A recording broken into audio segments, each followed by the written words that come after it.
Music is just a great way to express yourself, whether you have maybe if you have social anxiety or you have problems that you don't like to talk about, you can actually show that through your music and maybe end up touching people along the way that might have the same problem. Music is a way people express themselves when they don't have any other technique to show the world how they feel. Meaning behind music, I'm going to speak from a personal level for my band. We like to try to kind of communicate with people that have problems and whatnot, such as depression, or maybe they're abused at home, maybe they have a drug problem. We like to write and kind of help them relieve some of those stresses and some of those problems. Try to have our music speak to them as a therapist if they don't want to talk to anybody about it. The best concert experience, I would say, it's going to be a weird comparison. I went to a Ren Collective, which is a Christian band concert down at SBU, and just the way that they were getting the crowd involved was amazing.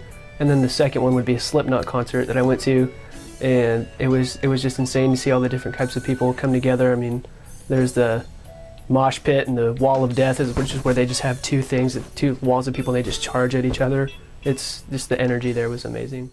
Anything that's played live, I don't care if it's country, if it's rap, if it's rock, if it's gospel, if it's anything live I will go to, because you can't beat the whole sense of the concert. You get from the audience, from the responses of the performers to the audience reactions, and I've just found that there's no style of music yet that I wouldn't go see in concert.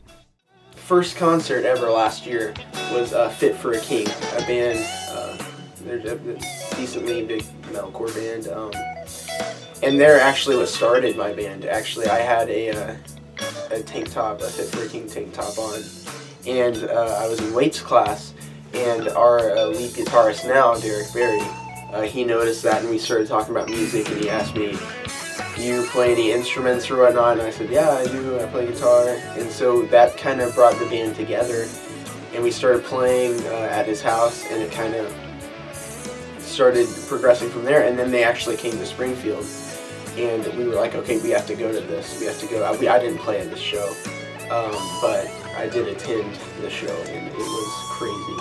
It was awesome. It was like a spiritual moment for both me and him, because that's what that band actually brought our dream to life. The reason I can't have a favorite band is just because there's so many different types of music and so many bands out there. It's hard to just pick one that's your absolute favorite, because every sound is unique. Well, it's kind of like having a favorite dessert or a favorite dish or whatever. There's so much variety, and I think it's very healthy to have a desire to listen to and to participate in different styles and types of music. Say, for instance, you like chocolate cake. After a while, that would get a little bit boring. You might be craving a little bit of ice cream, or might be craving a little bit of pie or whatever. So I find myself listening to an entire range of music. I think you'd be really surprised if you saw my CD collection, some of the things that I do listen to and some of the things that I probably don't listen to.